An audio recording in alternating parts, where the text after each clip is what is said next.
A French court has handed preliminary charges to 10 people linked to the far right. The charges include criminal terrorist conspiracy, with 4 people released under judicial supervision and 6 placed in detention. The men and 1 woman were allegedly members of a group whose goal was to, quote, fight the Islamic peril, and according to the prosecutor's office, weapons and potential bomb-making equipment were seized. For more on the story, our guest is Yan St-Pierre, counterterrorism consultant at the Modern Security Consulting Group. Thank you so much for speaking to us on France24.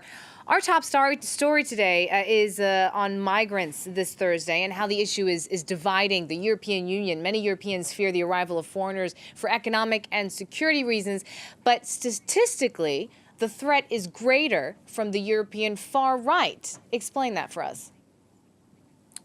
Well, good afternoon. Yes, well, it's one of those things where we often overlook what's actually going on in our own backyard. And the far-right threat in Europe has been progressively growing since the mid-90s, but of course it gained certain traction over the last 3 or 4 years with more and more terrorist attacks in Europe. And so they've obtained a certain degree, although they feel that they need to act more.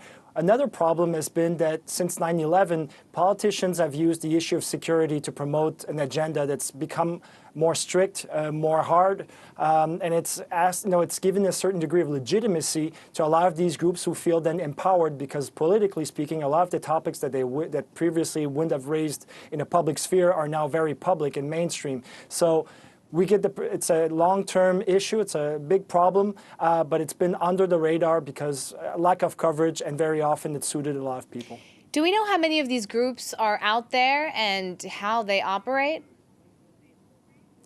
Well, the exact numbers is difficult to say as any of these types of groups, but we have to assume, if you're asking just about groups, definitely hundreds, no doubt about it, thousands of people.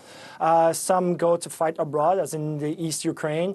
Some of them, a lot of them actually have a military or police past, and they strike everywhere in Europe. We saw it with the murder of Jo Cox a couple years ago, that she was struck down by someone sympathetic to the far right.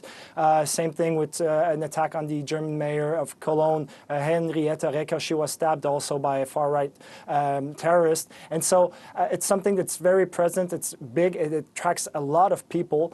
But for various reasons, we tend to focus on what's coming from outside rather than what's coming from within.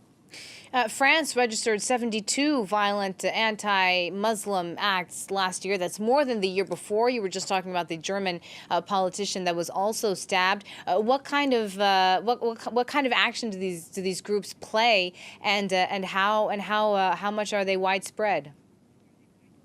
These acts? Well, they're very widespread. Yeah, they're very widespread. A lot of them have focused so far on attacking mosques, cemeteries, Muslim cemeteries, center for refugees, for migrants, but also, again, the more prominent ones, stabbings. We can also remember last year in London in June, Darren Osborne, the man who drove with his truck into a mosque, the attack in Quebec City last January, Alexandre Bissonnette, who shot down 6 Muslims after their prayers.